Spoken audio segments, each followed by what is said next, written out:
In the spring of 1992, The Cure released Wish at the peak of their popular and commercial success. In early 1992, the landscape had not completely changed, and so The Cure were able to enjoy their first really worldwide level of expectation for a new release. Up to this point, despite the massive success of their signature LP, Disintegration, The Cure were not being looked to by the record industry to move the market. To this point, The Cure's success was stupefying to the music industry because Robert Smith had been writing his own ticket since he was 16 years old. He did whatever he wanted because he had a great middleman in Chris Perry defending him, keeping the record company off his back. As a manager and a music industry lifer, Chris Perry did everything right to bring success to The Cure's doorstep. After the growing commercial potential shown in the number 99 position in the States for In Between Days and Just Like Heaven goes to number 40, every album, there's another hit that's just a little bit bigger that breaks them out of the college rock ghetto in America. Hi, this is Dave Kendall welcoming you to a very special international edition of 120 Minutes on MTV. It's 2 hours of pure Cure videos hosted by the one and only Robert Smith himself. It's not an exaggeration to say that Disintegration was viewed within the record label as complete commercial suicide. Multiple songs over 7 minutes long, just unbelievably indulgent music that made no sense to anyone if you look at what was going on in 1989.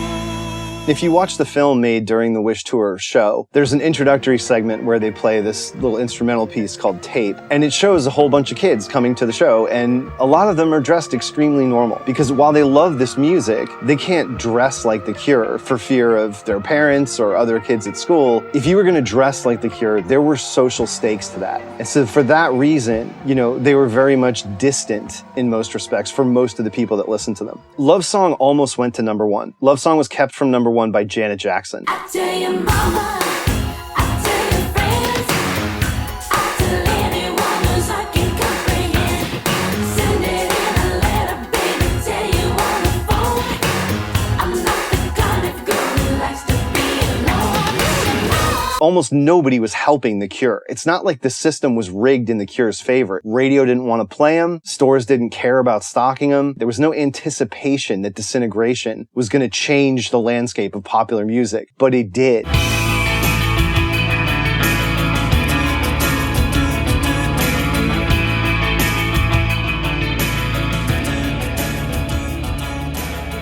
But it really took until Love Song took off on the radio in the United States, and kids were calling FM radio and requesting it for their girlfriends. It became truly an international, massive love song in a puppy love kind of way. And that's also a song you're going to put on that same mixtape for that girl. And so The Cure occupied this space outside of popularity and social bonding that was personal but also romantic, and there weren't a lot of bands servicing that little space. The Cure is one of the only bands that's just living in that space. The melodrama is there. The anger and frustration and jealousy is there. The passion is there. The longing is there. So many of these emotions are just not serviced in pop music. Pop music is EMF. You're unbelievable.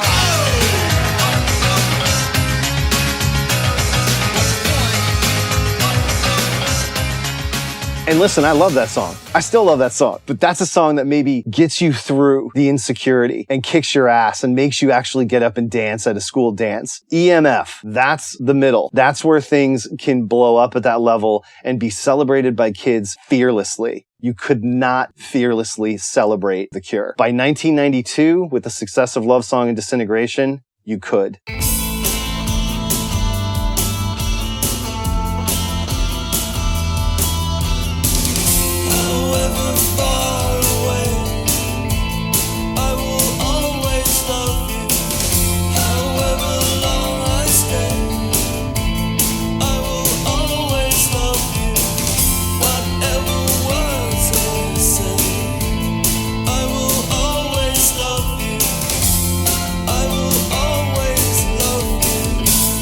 For me, this is the only Cure album I anticipated. I got to The Cure right when Disintegration was coming out, when I was like 13. So I had this huge back catalog to obsess over and tear through. I was in a Cure cover band for almost a year. This group of friends and I, we just lived and died by this band. I mean, we had like all the Cure shirts, you name it. We had it all. The Cure was in so many ways my identity for a year or two as a teenager. I could not have been more ecstatic that this new album was coming out, and the advanced single was great, and it sounded like The Cure, and it sounded fresh. I loved Wish when it came out. I played it front to back every day, but I did know, and I felt even then that some of it wasn't really up to snuff, and that this was no Disintegration.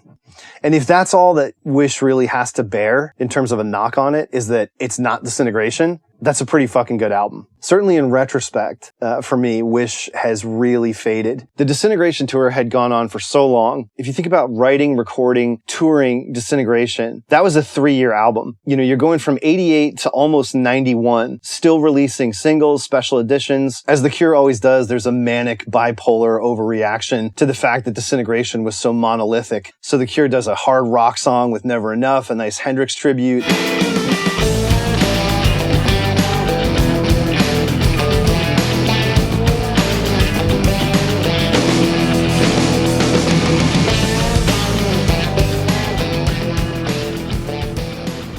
There's a B-side, Harold and Joe, which is a really nice nod to the ecstasy and acid house culture, also Baggy, that was so dominant at the time back home in the UK.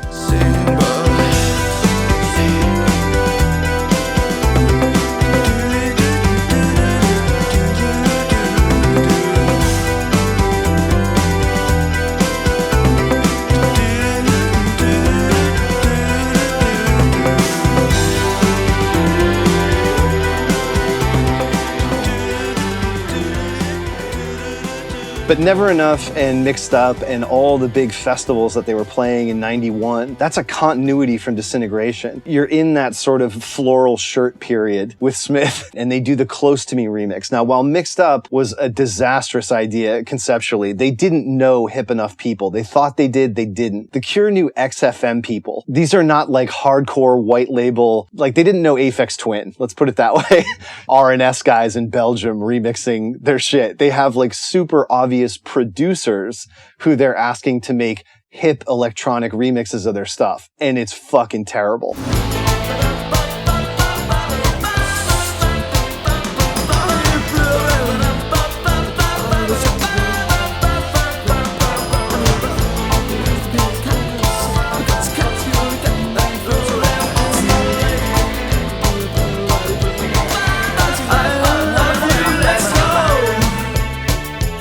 But this period is really important to Wish because it bridges Disintegration and Wish. They were able to do something that they failed to do after Wish, which was get a couple of singles out and keep your profile up, even though you're not ready to write an album. Never Enough did really well because Disintegration was still hot in America when it came out. The Close to Me remix was the best of anything they had for Mixed Up, and it absolutely worked in America. Did it go to number 2? No. But the video was a huge hit because The Cure have always been an MTV staple.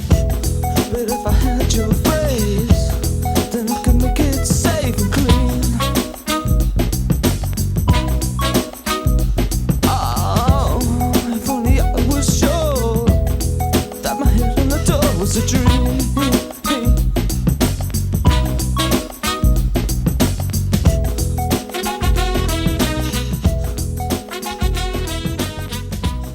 Lots and lots of kids had bought Mixed Up, which, look, there's recycling on Mixed Up. The Fascination Street remix on it is the same one from the single. The Why Can't I Be You is the old 12-inch. Mixed Up was kind of cynical in that way. So the first taste of Wish is the High single, which in a very literal sense shows that the band were truly on top of the world. If you see the video, Robert Smith is nailed to a kite and the band are sitting in some kind of bauble in this extremely trendy, blown out, chemical processed film technique of the time. It was painful, it wasn't really nerve-wracking. It didn't turn out very well, the video. It's about one of the worst ones we've made with Tim, I think. With the High video, we kind of diverged at some point. We lost the thread of, I think, a bit of what we wanted to do.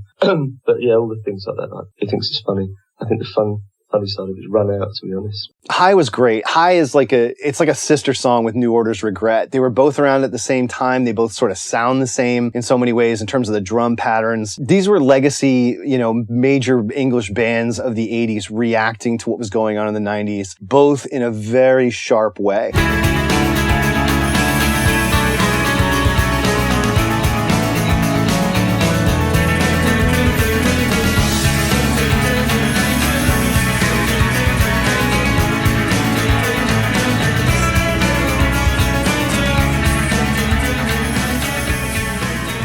High comes out, as often did in those times, in two versions. There's a slipcase version that has a teaser from Wish, which is the song Open, and then there's the extended play Digipack. This was crucial, and for a fan, unfortunately the High single was a bit of a false promise. Any really mental Cure nut at this time had been left with this teaser at the end of a video cassette they released called Picture Show. Picture Show is the sequel to Staring at the Sea, their original VHS video compilation that goes up through Head on the Door. Picture Show takes you from Kiss Me, Kiss Me, Kiss Me through Disintegration. And at the end of this VHS tape, over the credits, is this really beautiful instrumental called The Big Hand.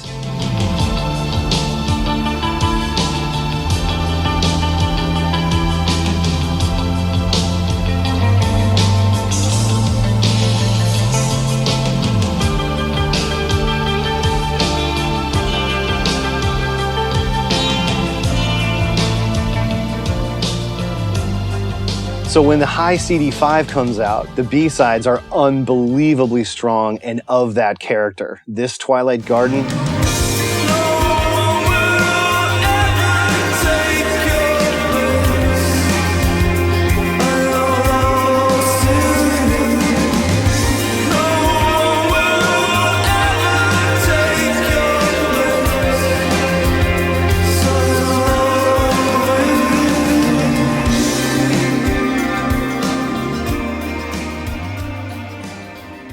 And play.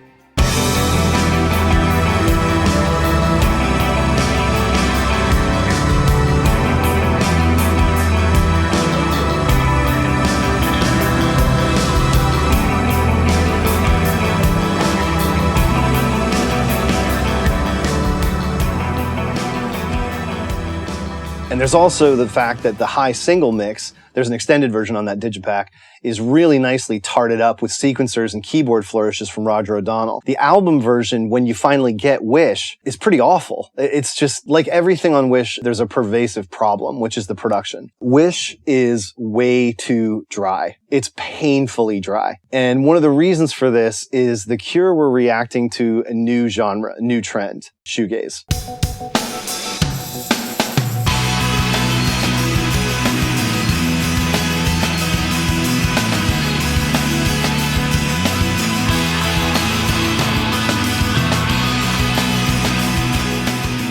In interviews around this time, when Smith is already starting to look back on Disintegration and begin marketing or talking about the next record, he addresses the success and preeminence of shoegaze and his part in having created it. Smith's outsized fame as a pinup, he lent that to Cocteau Twins, Echo and the Bunnymen, and all the bands he came up with. He was always championing them. He even championed for Dinosaur Jr., in between Disintegration and Wish.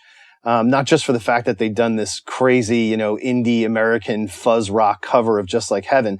So Robert Smith has just turned 30. He's feeling still present tense and still inspired to write things, but he's becoming an elder statesman and he knows it. And Wish is the first album where you hear it. He becomes his own character in a number of songs on Wish. This had never happened before. But because shoegaze owed so much to the Cure, and because shoegaze certainly didn't displace the Cure, you can put Rides Nowhere on and follow it with Wish, and you're right in the same wheelhouse. And this is also when Ride's second full-length album, Going Blank Again, comes out. Fantastic record, and massively, if you were a kid at that time, a sister record to The Cure's Wish. Stone Roses' kind of cash-in compilation that Silvertone put out, Turns into Stone, with all their really long B-sides.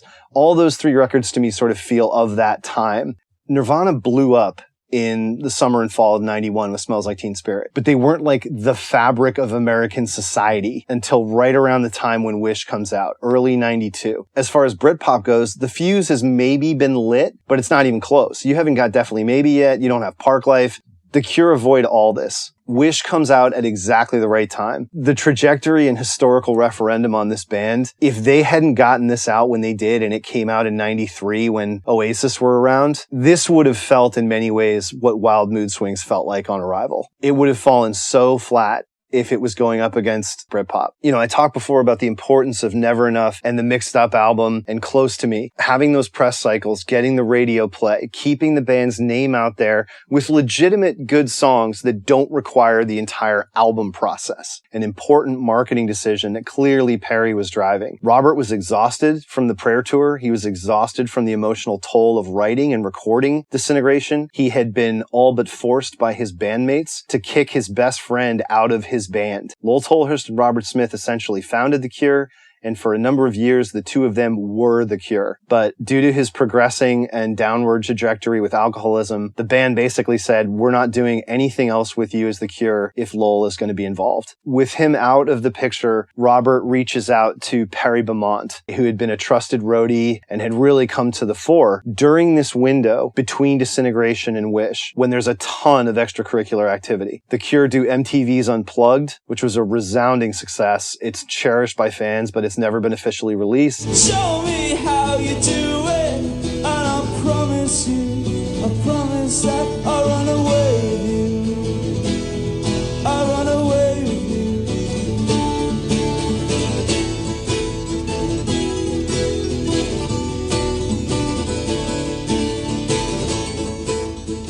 The Unplugged performance and all the concerts they were doing to rush Perry Beaumont in as a second guitarist, that really changed the flavor of the band for Wish. And you see that happening on a film called Play Out. Play Out was released after Picture Show, and it's a fly on the wall kind of thing. It shows The Cure playing on the Jonathan Ross show. It shows some backstage stuff from MTV Unplugged. They're including early incarnations of songs that end up on Wish. Letter to Elise, Wendy Time. There was a huge bootleg at that time from the Town and Country Club of a show in 91 that like everyone had. And it has the perfect version, honestly, of Letter to Elise on it. I wish it sounded like that and not like what it sounds like on Wish.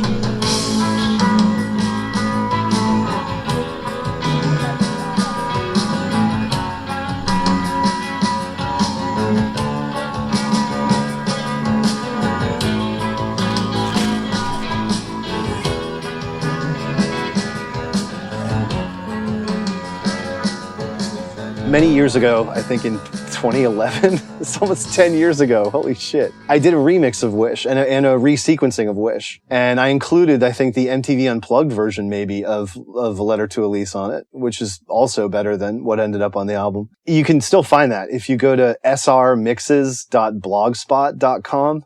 Unbelievably, this still is live.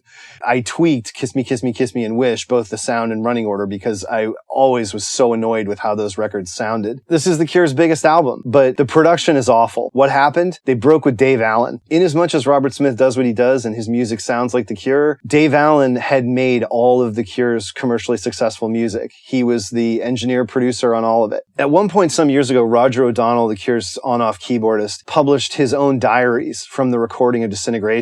I don't think Robert Smith was very happy about it because at some point he took them down. I saved them, and I think most Cure fans did, knowing how Robert responds to that kind of thing. But in there, he tells a couple of pretty huge stories about it. And one is he says that Dave Allen was recording individual drum hits. So he basically, even though he has one of the best drummers like ever for mid-tempo rock, he turned Boris Williams' performance into a trigger because he's using a Mac and he's using an early digital audio workstation to actually quantize the music. This is the reason Disintegration really has a kind of almost electronic feel to it in so many respects, or more sequenced feel. The way Dave Allen was producing it, was kind of a safety net. The way he did things made it more controllable, he made it more flexible, and he made it more efficient. But the end result was a little bit too impersonal. As much as the sonic cathedral of Disintegration is timeless and so rewarding for like an audiophile to really crank that up on a good system and just lose yourself in the depth of stereo space and instrumentation, Only a few of the songs really have a lot of swing or flow to them. They wanted that back badly with Wish, and they just didn't feel as they got toward the end of it that the mix was coming through in the kind of more raw guitar heavy way that Smith clearly wanted, because he is answering for somewhat his influence on shoegaze. So the album opens with Open, one of Smith's favored moves. Open is essentially like Shake Dog Shake. It's a song of self-recrimination. It's a song of self-loathing.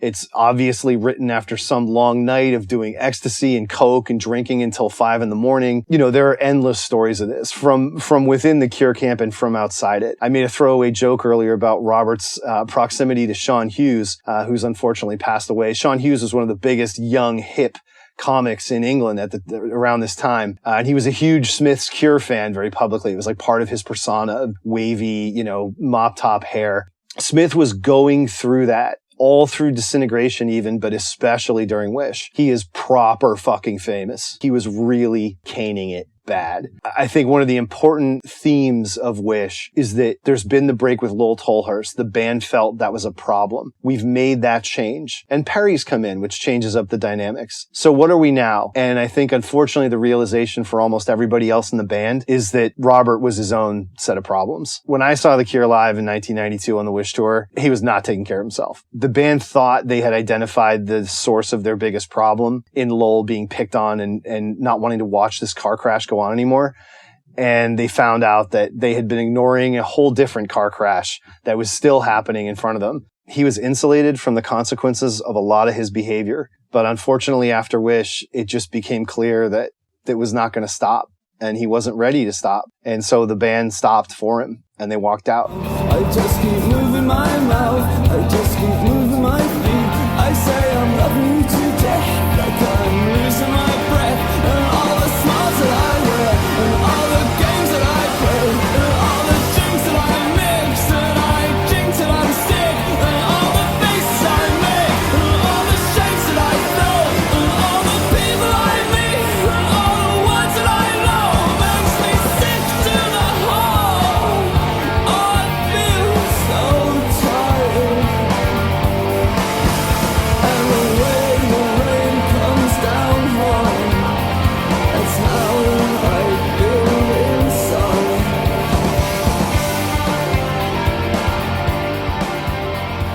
As with Disintegration, you got multiple songs over 6 minutes, which is just absolutely bizarre that this could be normal. The Cure are one of the only bands that are able to write 5.5-minute mid-tempo guitar pop songs. But that's part of what The Cure is. It's part of why their fandom is so rabid. The sort of living in the song aspect of this, it's true of The Cure going back to Faith. The 6-minute meditation on some riff with a standard 4/4 beat under it. This is something The Cure has always done and somehow always been able to do. It's not often recognized what a signature piece of The Cure this is. 6-minute dirges are not common. The fact that The Cure are able to do that does not necessarily mean they should. There are a few songs on this that are sort of torturously overlong. Number one would be Apart at almost 7 minutes. These are songs that sort of tip from being classically Cure songs to being sort of performative Cure songs. They're too cinematic, is the word I would use. I feel like I'm watching a Cure song. It doesn't feel like a place I'm living in. When I talked earlier about the sort of tease of This Twilight Garden and of Play conforming to this sound that everyone was anticipating because of the big hand,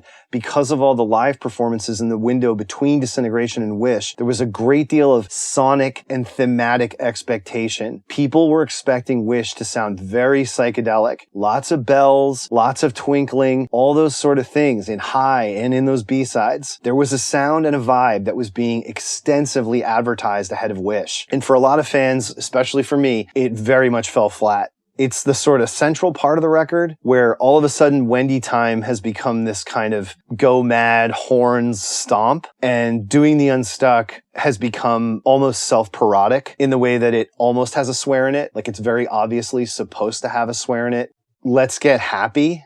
Like I don't need Robert Smith to say to me, let's get happy. He wrote the fucking Love Cats. He knows how to do that. The Cure has become its own context, its own subject by this point. And when I think about Wish in those terms, that's when it makes complete sense to me that Boris and Porl and others could see at this point we're getting close to rolling out the barrel.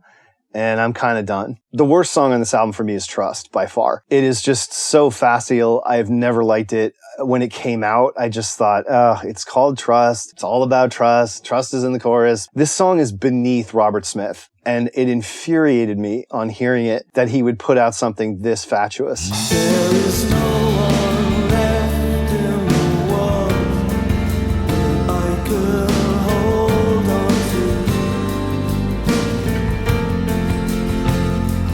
There is really no one left at all. There is only you.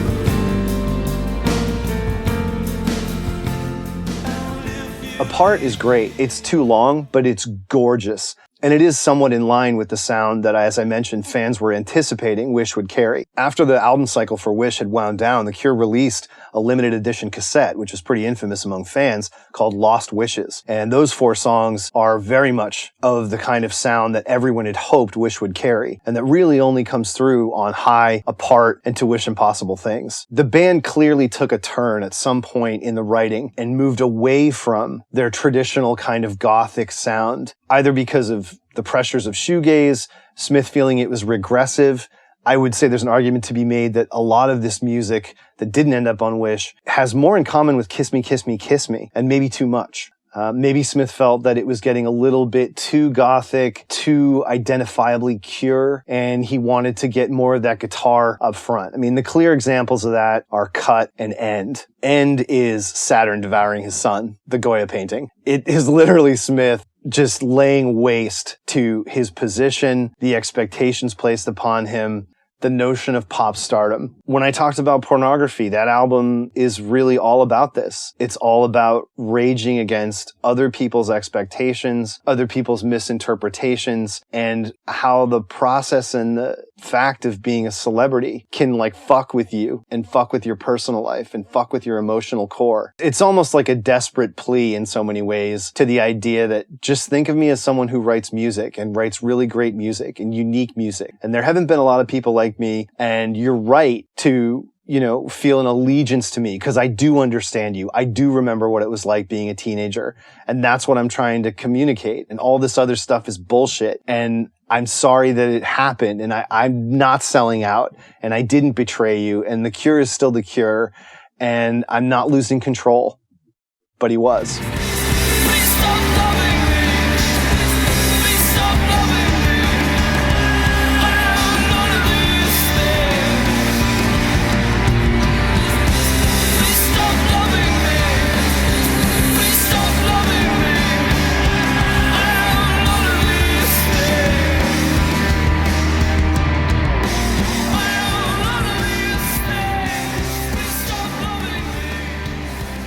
The most important part possibly of End is that it's the first and only time Boris Williams goes fucking off. If you didn't know how good a drummer he was, it's one thing to get up there and just slam Disintegration for 8 minutes straight at almost twice the speed, because the band were definitely keyed up, and Disintegration would be 30% faster than the album on a BPM basis. This is a virtuoso moment for Boris Williams. He really gets to strut his stuff and be creative and react within the song, measure by measure, to the evolution and swirling cacophony of this just brilliant dirge. If you think about the horrible last track on Kiss Me, Kiss Me, Kiss Me fight, End is that done right. A lot of shoegaze did have to do with that. It had to do with everyone jamming in a way.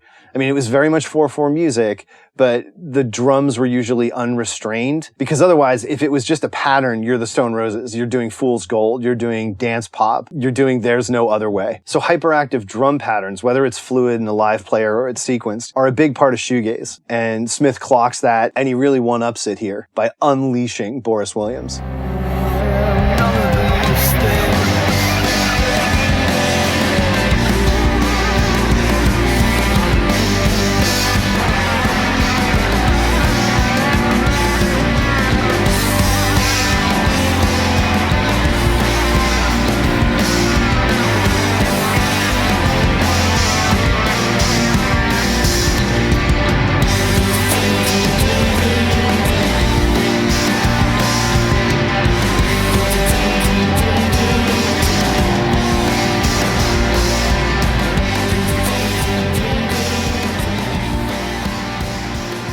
For fans, there's no question the centerpiece of the album is the centerpiece of the album, From the Edge of the Deep Green Sea. You knew from the title this was going to be the one. It's very obvious, you know, and it's 7.5 minutes long. Like, you could not have a more overt advertisement of like, we got you guys.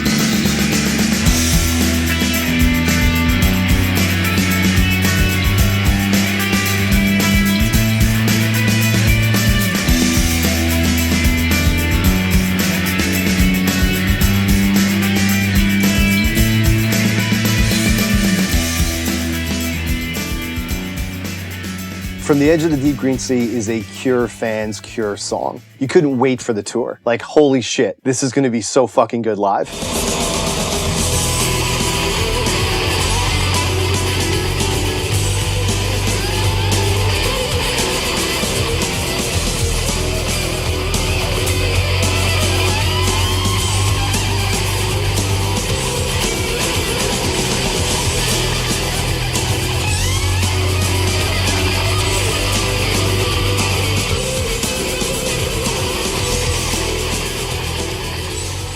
I skipped school.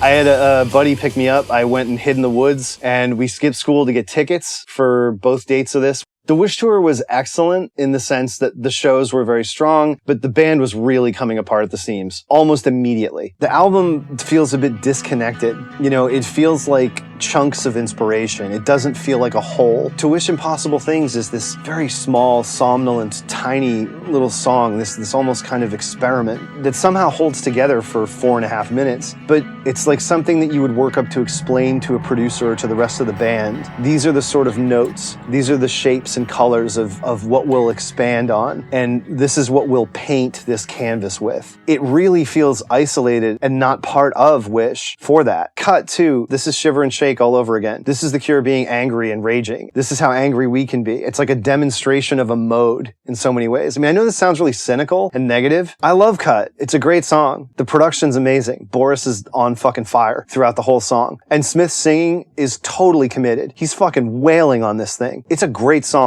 Do not get me wrong. Does it need to be 6 minutes long? 1, no. And 2, have they already kind of been through this? Yeah, a number of times. Does it add anything to Shiver and Shake? Does it add anything to Disintegration, the title track? Does it go anywhere that we haven't been before?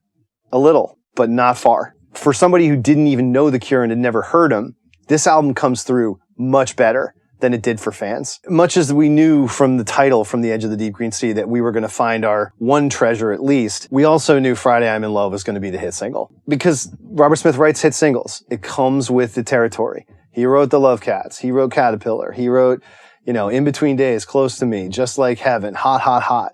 We love the fact that Smith is so diverse in his dalliances. We love that he's a dilettante. We love that he'll do a fucking like JB and the All-Stars funk band or his version of it. And that's part of the kaleidoscopic beauty that makes The Cure so enduring and so lovable. And Friday I'm in Love is perfect. There's nothing that sells The Cure out or that makes it seem like they're past their sell-by date. The wordplay, the silliness, the simpleness, the brightness of the chords and of that simple little D chord riff that he was actually freaking out about. He was calling everyone he knew, like, is this real? Did I make this riff up? This comes from something else, right? Like, you're going to go back and scour Wonderwall music. You're going to go listen to Beatles records.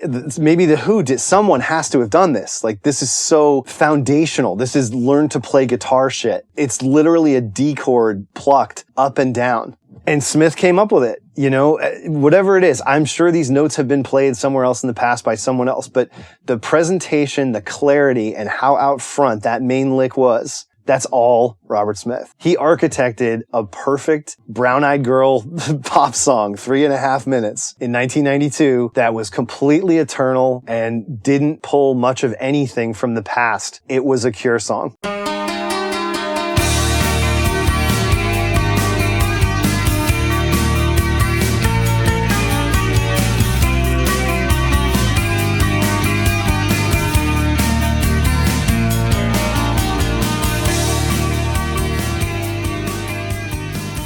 Friday I'm in Love, you still hear it all the time. It's not just the surefire radio aspect of playing it on a day of the week, which was so brutal to have to consider, but is unfortunately part of the history of a song with a day of the week in the title. But it's a song that everybody loves. Ageless, timeless, all of it. Kids love it, parents love it, grandparents love it. It's a completely perfect ditty. And The Cure have always done ditties, and it was good to see them doing ditties again. They hadn't lost that. They were still able to do that. And they only did it once, which is great. Because if there'd been a Tuesday I'm in Love and a Sunday I'm in Love, I don't think I'd have much patience for this record.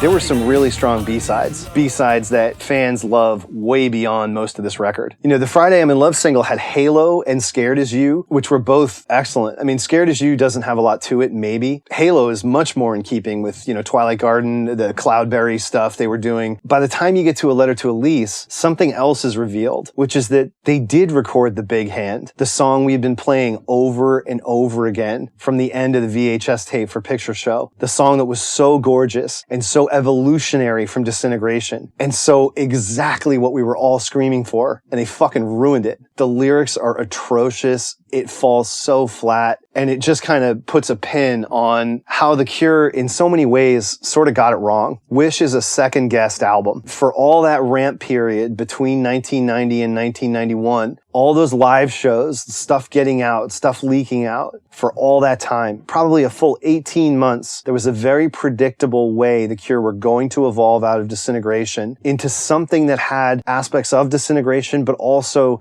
the more playful aspects of Kiss Me, Kiss Me, Kiss Me. And as they got closer and closer to making that real, Smith clearly changed his mind. For all the time they spent bringing it to life, Smith turned on his heels too late. How did we get this far? We used to be so close together. How did we get this far? I thought this love would last forever.